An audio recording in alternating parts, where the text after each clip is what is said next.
नमस्कार। प्रस्तुत है मुंशी प्रेमचंद्र की लिखी कहानी नरक का मार्ग भाग 2।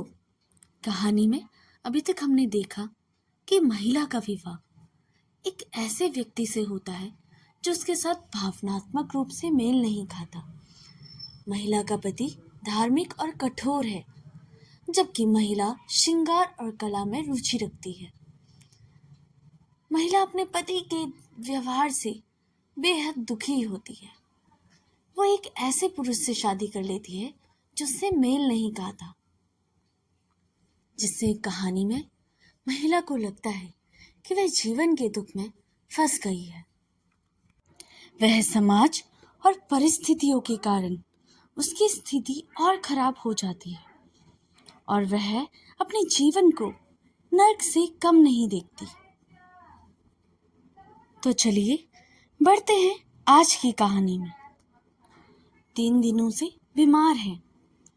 डॉक्टर कहते हैं बचने की कोई आशा नहीं, निमोनिया हो गया है। पर मुझे ना जाने क्यों इनका गम नहीं है। मैं इतनी वज्र हृदय की कभी ना थी। ना जाने वह मेरी कोमलता कहाँ चली गई। किसी बीमार की सूरत देखकर मेरा हृदय करुणा से चंचल हो जाता था। मैं किसी का रोना नहीं सुन सकती थी। वही मैं हूं कि आज 3 दिन से उन्हें अपने बगल के कमरे में पड़े कहराते सुनती हूं और एक बार भी उन्हें देखने ना गई। आंख में आंसू का आने का जिक्र ही नहीं है। मुझे ऐसा मालूम होता है इनसे मेरा कोई नाता ही नहीं है। मुझे चाहे कोई पिशाचनी कहे चाहे उल्टा, पर मुझे तो कहने में लेश मात्र भी संकोच नहीं है कि इनकी बीमारी से मुझे एक प्रकार की ईर्ष्या में आनंद आ रहा है। इन्होंने मुझे यहाँ कारावास दे रखा था। मैं इसे विवाह का पवित्र नाम नहीं देना चाहती, यह कारावास ही है। मैं इतनी उदार नहीं हूँ कि जिसमें मुझे कैद में डाल रखा हो उसी की पूजा करूं। जो मुझे लाज से मारे उसके पैरों को चूमूं।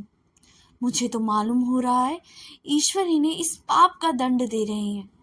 मैं निसंकोच होकर कहती हूँ कि मेरा इनसे विवाह नहीं हुआ।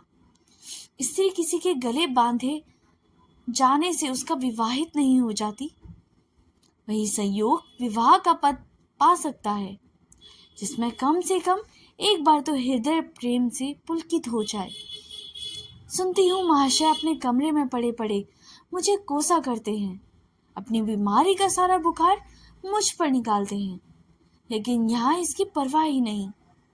इसका जी चाहे जायदाद दे, धन ले, मुझे इसकी जरूरत नहीं। आज 3 दिन हुई मैं विधवा हो गई। कम से कम लोग यही कहते हैं, जिसका जो जी चाहे कहे। पर मैं अपने आप को कुछ समझती हूँ। मैं समझती हूँ मैंने चूड़ियाँ नहीं तोड़ी। क्यों तोड़ूं? मांग में सिंदूर पहले भी ना डालती थी, अब भी नहीं डालती। बूढ़े बाबा की क्रिया कर्म उनके सपुत्र ने किया, मैं पास न फटकी। घर में मुझ पर मनमानी आलोचनाएं होती हैं। कोई मेरे गूंदे हुए बालों को देखकर नाक सिकुड़ता है, कोई मेरे आभूषणों पर आंख मटकाता है। यहाँ इसकी चिंता नहीं। इन्हें चढ़ाने को मैं भी रंग बिरंगी साड़ियाँ पहनती हूँ और बनती संवरती हूँ। मुझे जरा भी दुख नहीं है। मैं तो कैसे छूट गई। इधर कई दिन बाद सुशीला के घर गई। छोटा सा मकान है, कोई सजावट ना सामान ना चारपाई तक नहीं। बस सुशीला कितने आनंद से रहती है। उसका उल्लास देखकर मेरे मन की भांति भांति की कल्पनाएं उठने लगती हैं। उन्हें कुत्सित क्यों कहूँ, जब मेरा मन उन्हें कुत्सित ही नहीं समझता। इनके जीवन में कितना उत्साह है। आंखें मुस्कुराती रहती हैं, होठों पर मधुर हास्य खेलता रहता है। बातों में प्रेम का स्रोत बहता हुआ जान पड़ता है। इस आनंद से चाहे वे कितना भी क्षणिक हो, जीवन सफल हो जाता है। फिर उसे कोई भूल नहीं सकता। उसकी स्मृति अंत तक के लिए काफी हो जाती है। इस मिजराव की चोट हृदय के तारों और अंतकाल तक मधुर स्वरों को कंपित रख सकती है। एक दिन मैंने सुशीला से कहा, अगर तेरे पतिदेव कहीं परदेश चले जाएं, तो रोते रोते मर जाएगी। सुशीला ने गंभीर भाव से बोला, नहीं बहन, मरूंगी नहीं। उनकी याद सदैव प्रफुल्लित करती रहेगी, चाहे उन्हें परदेश में बरसों लग जाए।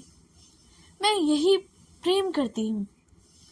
इसी चोट के लिए मेरा मन तड़पता रहता है। मैं भी ऐसी ही स्मृति चाहती हूँ, जिससे दिल के तार सदैव बजते रहें, जिसका नशा नित्य छाया रहे। रात रोते रोते हिचकिचा बंध गई। न जाने क्यों दिल भर भर जाता है। अपना जीवन समाने एक बिहार मैदान की भांति फैला हुआ मालूम होता है, जहाँ बगलों के सिवाय हरियाली का नाम नहीं। घर फाड़े खाता था।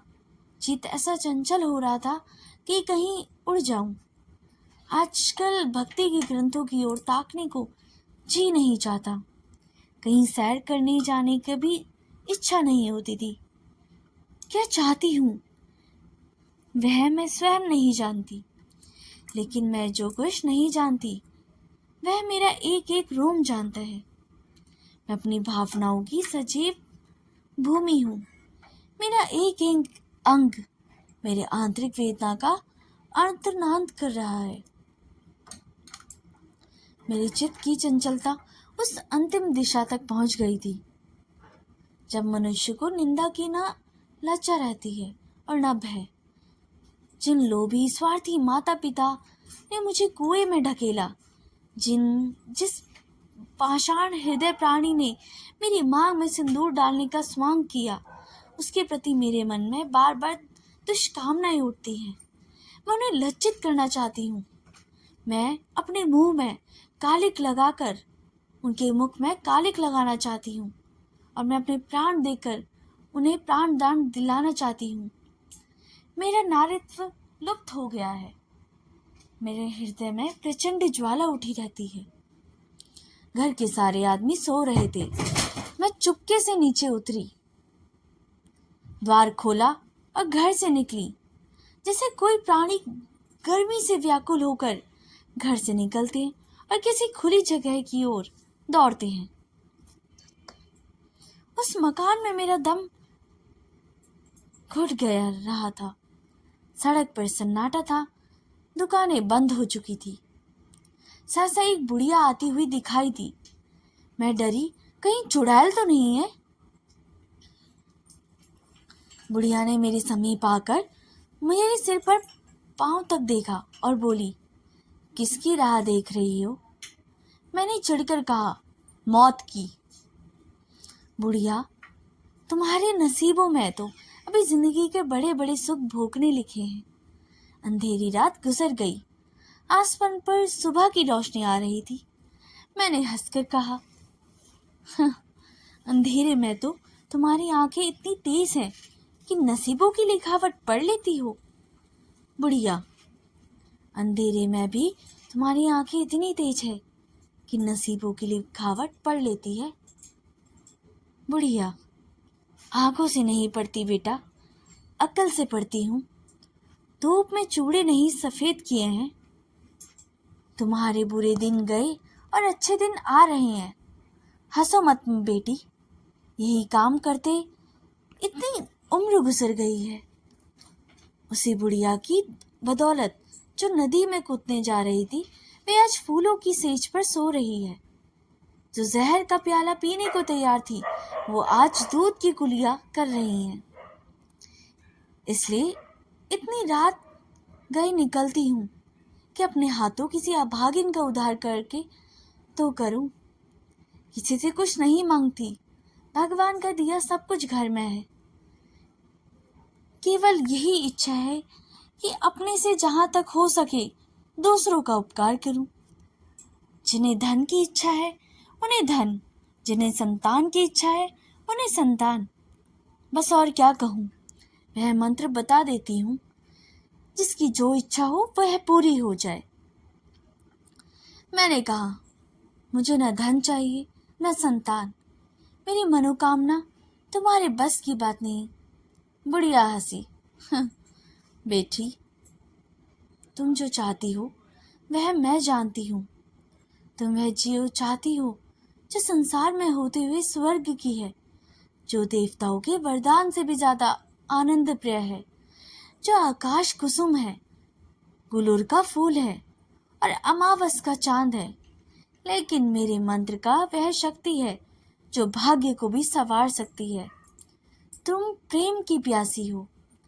मैं तुम्हें उस नाव पर बैठा सकती हूँ जो प्रेम के सागर में प्रेम की तरंगों पर क्रीड़ा करती हुई तुम्हें पार कर दे। मैं उत्कंठित होकर पूछा, माता, तुम्हारा घर कहाँ है? बुढ़िया, बहुत नजदीक है बेटी, तुम चलो, मैं अपनी आंखों पर बैठा कर चलूं। मुझे ऐसा मालूम हुआ कि यह कोई आकाश की देवी है। उसके पीछे चल पड़ी। आह, वह बुढ़िया जिसे मैं आकाश की देवी समझती थी, नरक की डायन निकली। मेरा सर्वनाश हो गया। मैं अमृत खोजती थी, विष मिला। निर्मल स्वच्छ प्रेम की प्यासी थी, गंदे विषाक्त नाली में गिर गई। वह वस्तु न मिलनी थी, न मिली। मैं सुशीला का सारा सुख चाहती थी, उल्टाओं का विष वासना नहीं। लेकिन जीवन पथ पर एक बार उल्टी राह चलकर फिर सीधे मार्ग पर आना कठिन है। लेकिन मेरे अधपतन का अपराध मेरे सिर नहीं, मेरे माता पिता उस बूढ़े पर है जो मेरा स्वामी बनना चाहता है। मैं यह पंक्तियां ना लिखती, लेकिन इस विचार से लिख रही हूँ कि मेरी आत्मकथा पढ़कर लोगों की आंखें खुले। मैं फिर कहती हूँ, अब भी अपनी बालिकाओं के लिए मत देखो धन, मत देखो जायदाद, मत देखो कुलीनता, केवल वर देखो। अगर उसके लिए जोड़ का वर नहीं पा सकते तो लड़की को कुंवारी ही रख दो। जहर देकर मार डालो, गला घोट डालो, पर किसी बूढ़े खूसट की मत ब्याहो। स्त्री सबको सह सकती है, दारुण से दारुण दुख, बड़े से बड़ा संकट। अगर नहीं सह सकती तो वह यौवन काल का उमंगों का कुचला जाना। रही मैं, मेरे लिए अब इस जीवन में कोई आशा नहीं। इस अधम दशा को मैं उस दिशा से ना बदलूंगी जिससे निकलकर आई हूँ। तो दोस्तों, यह स्टोरी यहीं पर समाप्त होती है। मुंशी प्रेमचंद्र की लिखी कहानी नरक का मार्ग।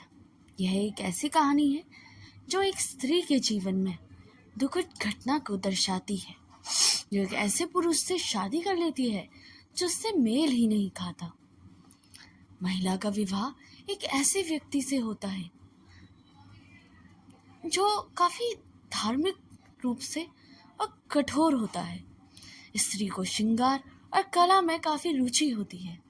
वह अपने पति के व्यवहार से काफी दुखी रहती है और बाद में आत्महत्या का विचार भी सोचती है। फिर वह स्त्री को एक बुढ़िया मिलती है और उसे आध्यात्मिकता का सहारा देती है। और स्त्री को यह भी स्वीकार करना पड़ता है कि जीवन में कुछ दुख ऐसे हैं जिनसे छुटकारा पाना काफी मुश्किल होता है। कहानी की जो शुरुआत होती है, एक स्त्री अपने पति के कठोर धार्मिक विचारों से काफी प्रभावित होती है और श्रृंगार को त्यागने का फिर फैसला कर लेती है। उसे ऐसा लगता है कि श्रृंगार करना एक पाप है और उसे उसके पति को दुख होता है। वह अपने पति के सामने श्रृंगार को त्यागने का फिर फैसला करती है और वृंदावन बिहारी की सेवा का निर्णय कर लेती है। पर वह अपने श्रृंगार को पूरी तरह से त्यागने में असमर्थ होती है। वह अपने पुराने श्रृंगार को वापस करने की कोशिश करती है, लेकिन उसके पति का जो क्रोध होता है और समाज की आलोचनाओं का उसको सामना करना पड़ता है। कहानी में जब स्त्री के जीवन में कि समाज के रूप से जो समाज की कुरीतियां होती हैं, धार्मिक धार्मिकता के बीच वह संघर्ष करने का भी दिखाया गया है। स्त्री को श्रृंगार को जब त्यागने और पति के धार्मिक विचारों को अपनाने के बीच एक कठिन कठिन चीज चूज करनी पड़ती है कि वह श्रृंगार को चूज करे कि पति के धार्मिक विचारों को चूज करे। फिर अतः अंत में वह स्त्री अपने जीवन में काफी दुखी और विचलित हो जाती है। अगर आपको ये स्टोरी अच्छी लगी हो तो इसे लाइक, सब्सक्राइब और शेयर करना ना भूलिएगा। मिलते हैं अगली कहानी में, तब तक के लिए धन्यवाद।